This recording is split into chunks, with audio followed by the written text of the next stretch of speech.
If you are in Moore, I would go ahead and get underground right now. On May 20th, 2013, an F5 tornado ripped through Moore, Oklahoma, leaving a path of devastation a half-mile wide through the Oklahoma City suburb.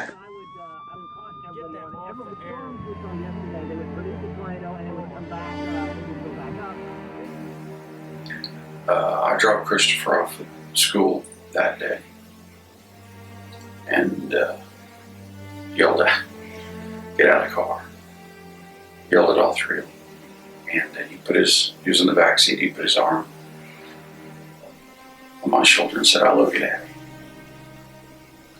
I stopped and I said, "I love you too, Christopher."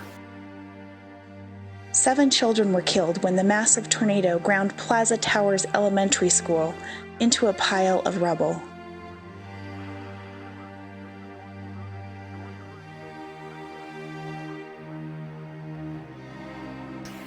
And I said, "It's okay, we can fix this."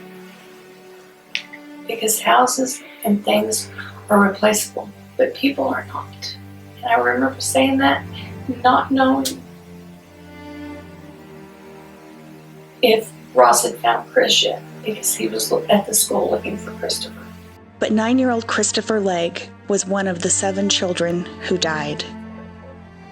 Police officer got on this pile of rubble and started screaming at everybody to stop. They had firemen in there that they were trying to listen, and then we were walking on the piles of rubble and that they couldn't hear. It's really great to hear that my child purposefully protected another child, just like he would of his own sister.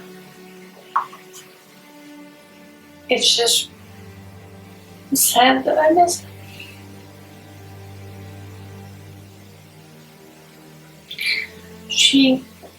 The child that he protected that day, wanted to tell me, the last thing he said was, "If my mom was here, she'd tell you everything's going to be okay."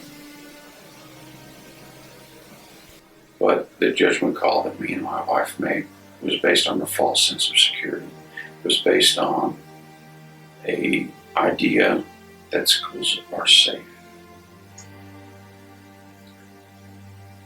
And that second false idea was that I had time.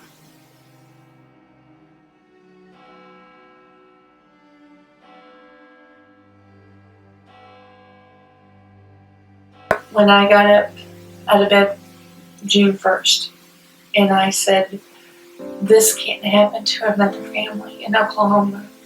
We know there's tornadoes. We've got to do something to keep this from happening again. I don't want another family to go through what we go through every day."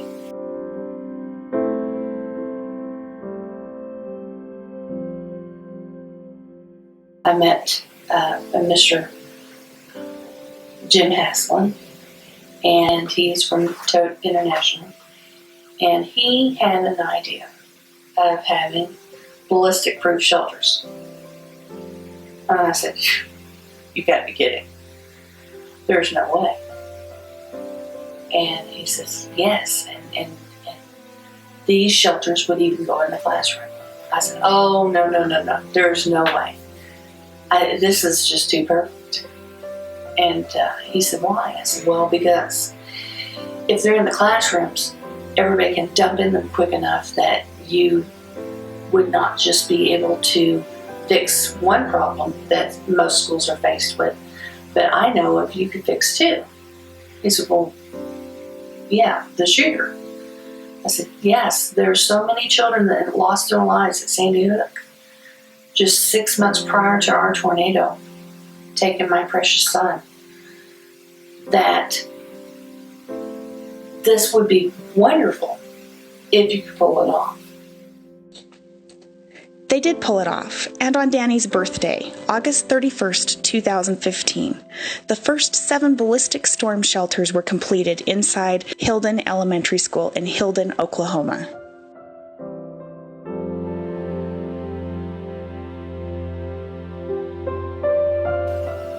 I guess the most secure feeling I have is knowing that I will not have to be that superintendent or school administrator that has to phone any parent in the future at Hilton Public Schools and let them know that their child did not or is not going to make it home. I think the true benefit of having these structures within the classroom is the time that it takes to get into that structure. They are in the classroom, they're accessible, they're immediate, as opposed to one of your superstructures that may be centrally located within a campus or for an entire campus. And you're talking minutes that it would take to get students into that facility.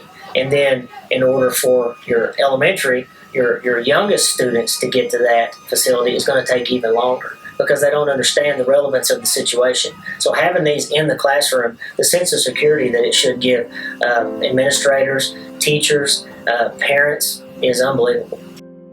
They need to feel safe in the school where they can learn, make friends, be a child, and not worry about the building collapsing on them.